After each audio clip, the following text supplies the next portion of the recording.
Hello there guys, and welcome back to the channel. So in this video I'm going to be showing you a pretty cool Warlock Stasis build. Actually you could basically use this with pretty much any class, it's just the exotic that won't be the same. So this build is pretty much for ability spammers, people who really like using their grenades, their melees, or their class ability, and also for fusion rifle lovers. Me, personally, fusion rifles are my favourite weapon type in Destiny, across both games. It's just they are very hard to actually utilise, because Bungie has kind of thrown them out the meta one too many times. However, we now have a really good fusion rifle that can bring the whole archetype, just fusion rifles in general, up and into the spotlight. That being the Plug 1 Adept. Because it has access to reservoir burst, you have adept mods, and you have access to just a whole range of great perks for PvE and PvP. This build is focusing on PvE, so keep that in mind, but yeah. So this is the plug one that I'm going to be showing off in this.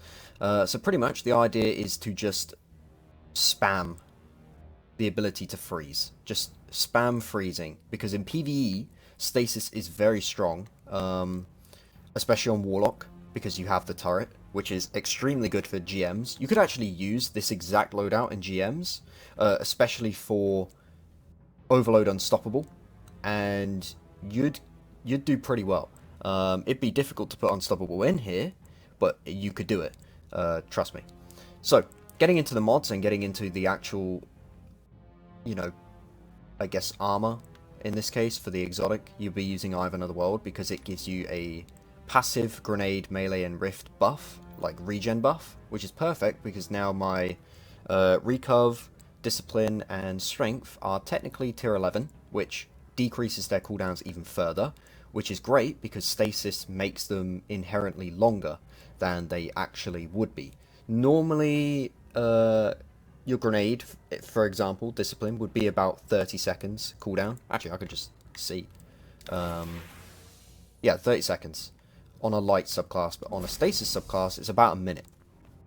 But because it's tier 11, it's actually gone down to about 47 seconds. So that's pretty cool. But yeah, getting into the mods, we have Firepower, which is going to give us our grenade back a little bit. So it's like a bomber's worth of grenade energy, but it's still very nice. And it cuts that down even further, which is great. We have Lock and Load and Heavy-Handed, I guess. Heavy-Handed is going to regain half of our melee when we use our melee, as long as it's charged, which it should be. So that's just an instant half melee charge for free, and then you've got 100 strength to just like top that off.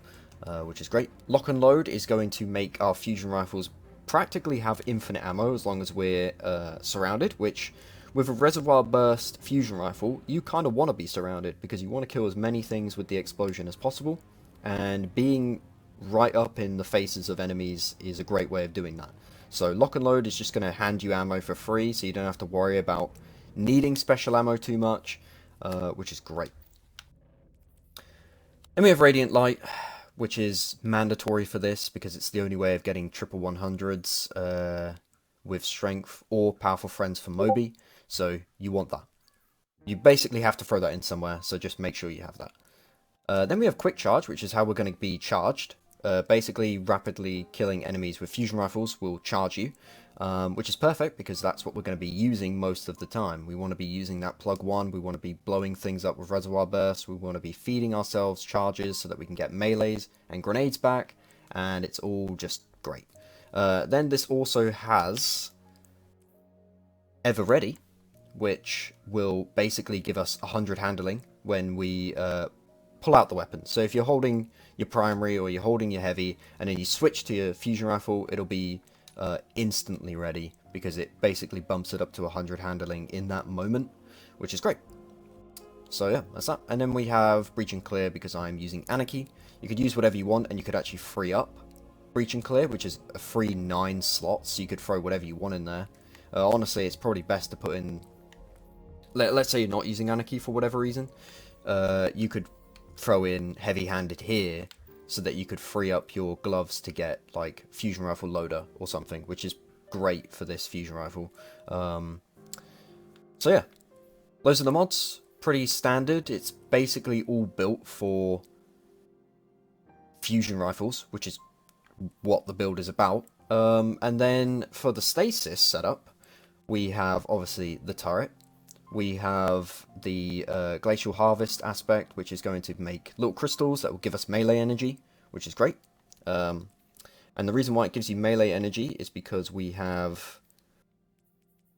Actually, it just gives you melee energy anyway. Yeah, it just gives you intrinsic melee energy. I don't know where I was going with that. You can use this, though, if you want to get more melee energy, but that is not needed. Trust me, you don't want to do that. So yeah, honestly, you could just copy this, get a bit of overshield so you can stay alive longer. They track, which gives you free int and res, which is great, because you don't have to run to them.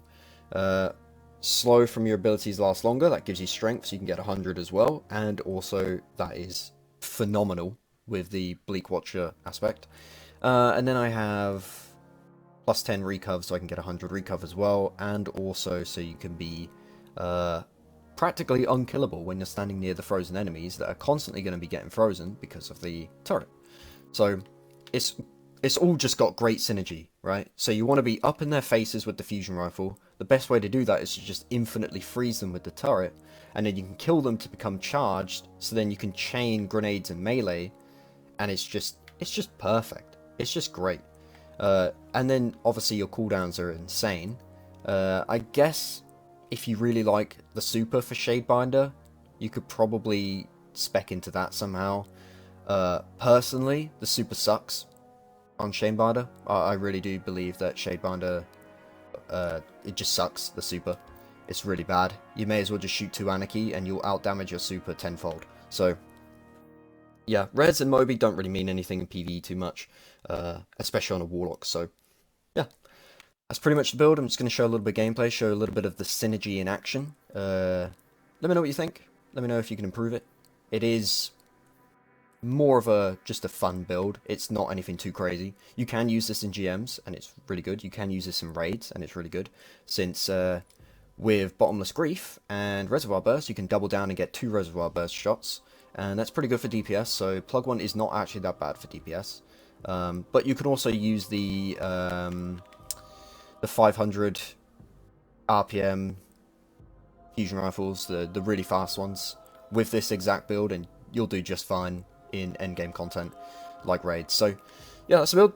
Anyway, hopefully you enjoyed the gameplay of just showing off the synergy. Let me know what you think again, and adios.